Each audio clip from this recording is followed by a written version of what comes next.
खैर, खाना खाकर सब सो गए।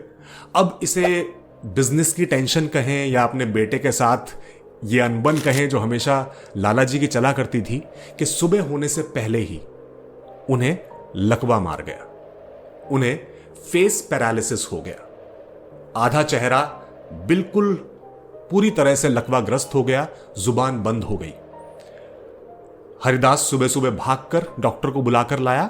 डॉक्टर ने उन्हें देखा और कहा कि शुक्र है कि पूरे शरीर में लकवा नहीं आया है, 3 महीने कम से कम लगेंगे इन्हें ठीक होने में, लेकिन अगर थोड़ी सी भी जुबान में हरकत शुरू हो तो इनसे कहें कि ज्यादा बोले ना। अगर इन्होंने बोलना शुरू किया या जुबान पर किसी भी तरह का दबाव पड़ा तो बात बिगड़ सकती है। खैर, दवाइयां लिखकर डॉक्टर साहब चले गए। देवकी एक तरफ बैठी रोती रही और हरिदास ने किसी तरह उसे समझाया। जब लाला जी को सुबह होश आया तो उन्होंने देखा कि उनके साथ क्या हो गया है। उन्होंने तुरंत एक पेन और पेपर मंगवाया। शायद वो कुछ कहना चाहते थे लेकिन लकवे की वजह से अब कह नहीं पा रहे थे, तो उन्होंने लिखना बेहतर समझा। हरिदास तुरंत पेन और पेपर लेकर भागकर आया।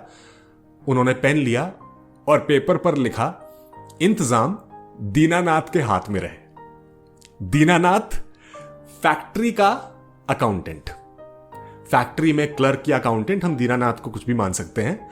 वो लाला जी का बहुत खास था और बहुत ही वफादार था, बहुत ईमानदारी से अपना काम करता था। लेकिन जब हरिदास वो लाइन पढ़ता है कि इंतजाम दीनानाथ के हाथ में रहे, उसका दिल टूट जाता है। वो कागज देवकी के पास लेकर जाता है और कहता है कि देखो इन्हें इस वक्त में, इस तरह की इमरजेंसी में भी मुझ पर इतना विश्वास नहीं है कि मैं कारखाने को ठीक तरह से चला पाऊंगा। मतलब अब मैं फैक्ट्री का मालिक, अब मैं दीनानाथ को रिपोर्ट करूंगा। देवकी उसे कहती है कि देखो तुम गुस्सा मत करो, तुम प्लीज ऐसा कुछ मत कहो। अगर उन्होंने सुन लिया तो उनकी हालत और खराब हो जाएगी। तुम अब कुछ भी बखेड़ा मत खड़ा करो बस। तो कोई बात नहीं, हरिदास अब चुप हो जाता है, फैक्ट्री जाता है, वहां दीनानाथ से मिलता है और कहता है कि देखिए, पिताजी के साथ अब जो कुछ भी हुआ वो हमारे हाथ में नहीं था, लेकिन अब फैक्ट्री मैं संभालूंगा। और बड़े सम्मान के साथ, बड़े आदर के साथ, क्योंकि दीनानाथ हरिदास से बड़े थे, हरिदास तो एक जवान लड़का, तो बड़े आदर और सम्मान के साथ उनसे कहता है कि देखिए, अब जो चीजें मैं यहां करने जा रहा हूं, मुझे आपका साथ चाहिए, क्योंकि आपके साथ के बिना मैं कर नहीं पाऊंगा। आपको सब कुछ पता है इस कारखाने के बारे में, इस फैक्ट्री के बारे में, हमारे कस्टमर्स के बारे में, तौर तरीकों के बारे में, तो आपकी मुझे जरूरत है, तो आप बस मेरे साथ रहिएगा। तो दीनानाथ जी, जैसे कि वो सालों से वफादार रहे हैं इस परिवार के, वो हरिदास को कहते हैं कि वो फिक्र ना करे, वो हमेशा उनके साथ है। तुरंत मजदूरों की, मिस्त्रियों की, फायरमैन, मशीन मैन की मीटिंग बुलाई जाती है कि देखिए, अब से यहां का सारा काम हरिदास संभालेगा। और हरिदास ये बात अनाउंस करता है कि अब से मुफ्तखोरी, टाइम पास बंद।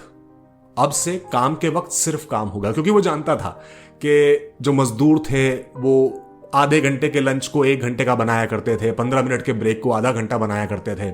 मिस्त्रियों ने दूसरी फैक्ट्रियों में काम पकड़ लिया था, तो किसी ना किसी बहाने से निकल जाते थे और कहीं और भी काम करते थे, जिसे आज की डेट में हम मून लाइटिंग कहते हैं।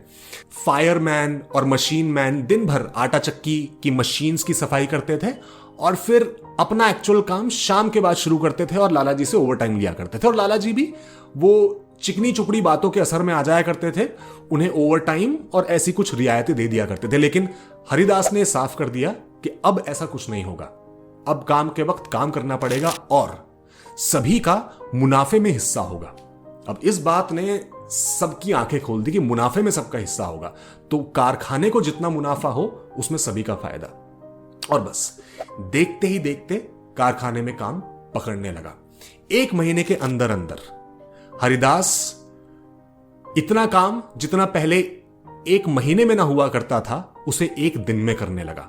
नए नए कॉन्ट्रैक्ट्स मिलने लगे, एडवर्टाइजिंग खूब करवाई गई पूरे शहर में, नए नए पर्चे बंटवाए गए और बहुत सारे नए कस्टमर्स अब कारखाने के पास आ गए।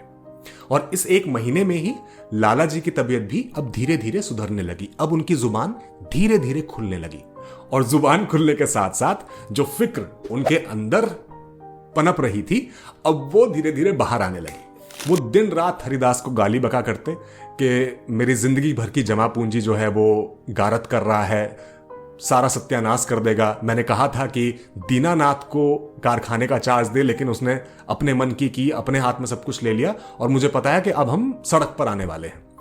देवकी, क्योंकि दिन भर देवकी घर पर रहा करती थी, उनकी सेवा किया करती थी, वो उन्हें बताना चाहती थी कि नहीं, कारखाने का सूरत हाल अब बिल्कुल अलग है, अब चीजें बहुत बेटर हो गई हैं पिछले 1 महीने में। लेकिन वो ज्यादा बोलती नहीं थी क्योंकि उसे डर था कि अगर मैंने कुछ कहा और इन्होंने मुझ पर गुस्सा किया तो कहीं इनकी हालत और खराब ना हो जाए।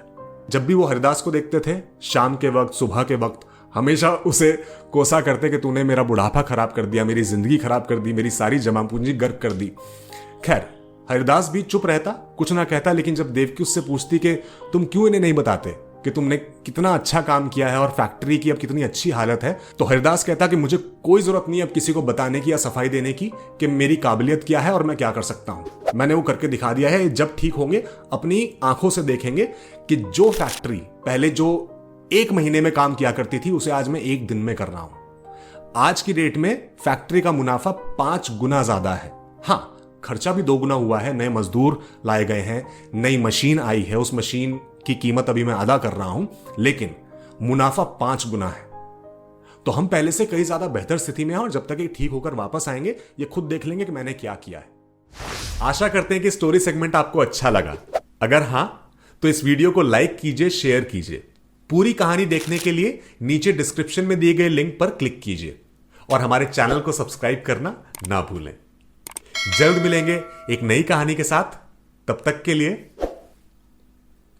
नमस्कार।